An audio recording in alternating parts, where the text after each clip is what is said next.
नमस्कार। ईपीएस के पेंशनधारकों के लिए इस वक्त की बड़ी खबर आ रही है। सभी पेंशनर्स के लिए बहुत महत्वपूर्ण खबर है। जी हां दोस्तों, पेंशन में 7,500 रुपए तक की बढ़ोतरी।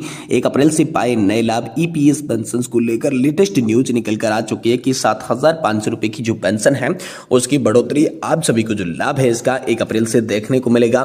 भारत में पेंशन योजना, विशेषकर जो कर्मचारी पेंशन योजना है उससे सेवानिवृत्त लोगों के लिए, जिसे ईपीएस 95 कहा जाता है, इसको लेकर दोस्तों बहुत बड़ी और इंपोर्टेंट खबर निकल कर आ चुकी है। तो इस वीडियो के अंदर इस खबर के बारे में पूरी विस्तार से चर्चा जो है हम करने वाले हैं। साथ ही साथ दोस्तों हम बात करेंगे यहाँ पर जो पेंशन भोगी हैं उन्होंने 8वें वेतन आयोग का प्रारूप जो है उसको लेकर प्रस्ताव नया सौंप दिया है, जिसमें दोस्तों पेंशन भोगियों ने सौंपा 8वें वेतन आयोग का प्रारूप। पेंशन 70% और साथ ही फिक्स मेडिकल अलाउंस 5,000 रुपए के साथ मांगे मंजूरी को लेकर बड़ी खबर निकल कर आ चुकी है। तो किस तरीके से 70% पेंशन और 5,000 रुपए की यहाँ पर जो है फिक्स मेडिकल अलाउंस को लेकर मंजूरी है, इसके बारे में दोस्तों आज के इस वीडियो के अंदर बात करेंगे। साथ ही हम बात करेंगे कर्मचारी भविष्य निधि संगठन के तहत ईपीएस 95 पेंशन बढ़ाने पर पीएम को यहां पर प्रस्ताव। इससे बड़ी खबर निकल कर आई है। सरकार का बड़ा फैसला आया है। ईपीएस 95 पेंशन भोगियों को मिलेगा जबरदस्त फायदा। पेंशन को लेकर लेटेस्ट न्यूज क्या निकल कर आई है इसके बारे में भी दोस्तों आज इस वीडियो के अंदर बात करेंगे। इसलिए आप सभी पेंशन धारकों से निवेदन है कि दोस्तों आज की इस वीडियो को आप लास्ट तक देखिएगा और साथ ही हमारे चैनल पर नए हैं तो चैनल को सब्सक्राइब जरूर कर दीजिएगा। तो चलिए बिना किसी देरी के संपूर्ण खबरों को आज की इस वीडियो के अंदर जानते हैं। सबसे पहले बात करते हैं सभी पेंशनर्स के लिए जो बड़ी खबर है। पेंशन में 7,500 रुपए की बढ़ोतरी। 1 अप्रैल से पाइएगा नए लाभ। ईपीएस 95 पेंशन को लेकर ग्रेट बिगेस्ट न्यूज आप सभी के लिए निकलकर सामने आ चुकी है। चलिए इसके बारे में विस्तार से जानकारी को जानते हैं। ईपीएस 95 योजना के अंतर्गत वर्तमान में एक बड़ी समस्या यह है कि पेंशन की न्यूनतम राशि मात्र 1,000 रुपए, जो कि आज की महंगाई के दौर में अपर्याप्त है और इतने कम पैसों में एक बुजुर्ग व्यक्ति का गुजारा करना लगभग असंभव है।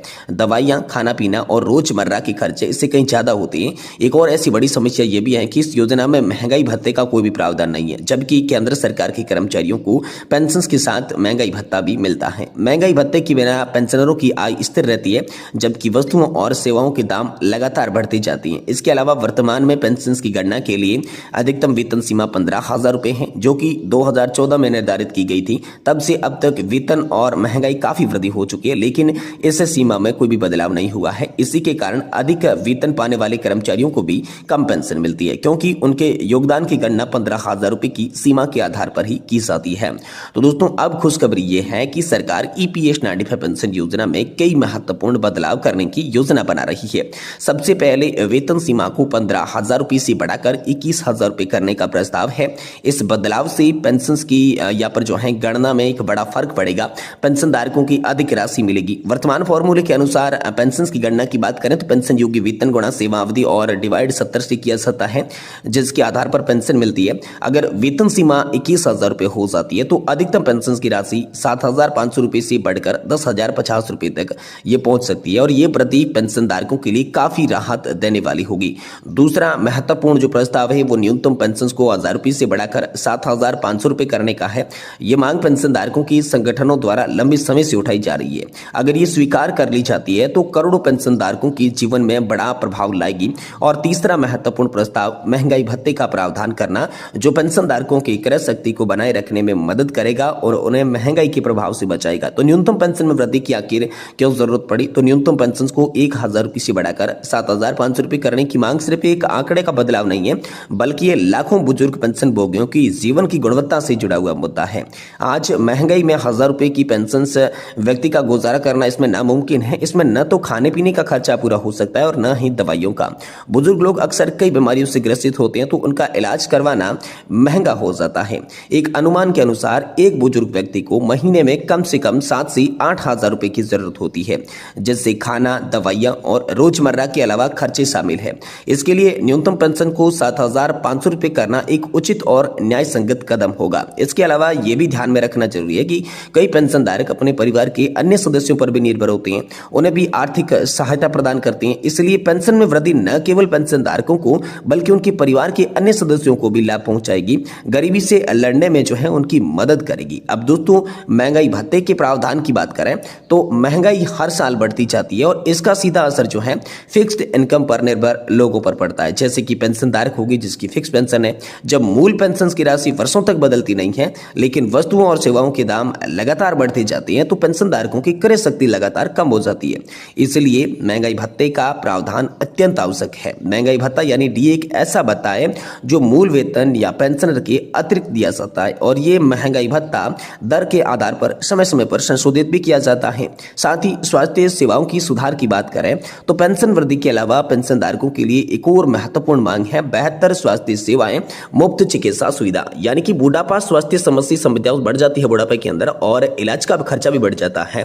कई पेंशनर अपनी सीमित आय का एक बड़ा हिस्सा दवाइयों और इलाज के खर्चों में करते हैं, इसलिए मुफ्त या फिर रियायती दरों पर स्वास्थ्य सेवाएं प्रदान करना बहुत जरूरी है। वर्तमान में ईपीएस पेंशनधारकों के लिए ऐसी कोई विशेष स्वास्थ्य योजना नहीं है जिसी को लेकर लगातार जो पेंशनधारक है वो मांग कर रहे हैं। यानी कि मुख्यतः मैं बात करूं, स्वास्थ्य सेवाओं में सुधार चाहते हैं, महंगाई भत्ते का ऐलान पेंशनधारक चाहती हैं, 7,500 रुपए की पेंशन का यहाँ पर जो है ऐलान पेंशनधारक चाहती हैं, 15,000 रुपए से बढ़कर यहाँ पर जो है 21,000 रुपए की वेतन सीमा चाहती हैं। ये जो प्रस्तावित बदलाव है हाल फिलहाल में हम सभी के लिए लागू हो सकती हैं। बताया ऐसा जा रहा है कि 1 अप्रैल से ये नए लाभ जो हैं सभी पेंशनधारकों को उनके खाते में देखने को मिलेंगे।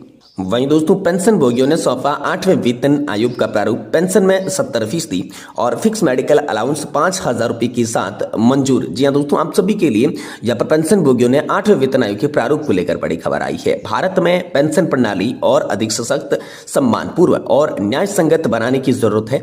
दुनिया में कई देशों में पेंशन नीति इस तरह की बनाई गई है कि कर्मचारियों की सेवानिवृत्ति के बाद वित्तीय स्थिरता मिलती है। भारत में भी इस अंतर्राष्ट्रीय मानक के अनुसार संशोधित करने की आवश्यकता जो है नजर आ रही है। अब दोस्तों पेंशन से सुधार के लिए प्रस्तावित बदलाव कौन कौन से हो सकते हैं, तो पहला है महंगाई भत्ता यानी कि डीआर पेंशन में समायोजन।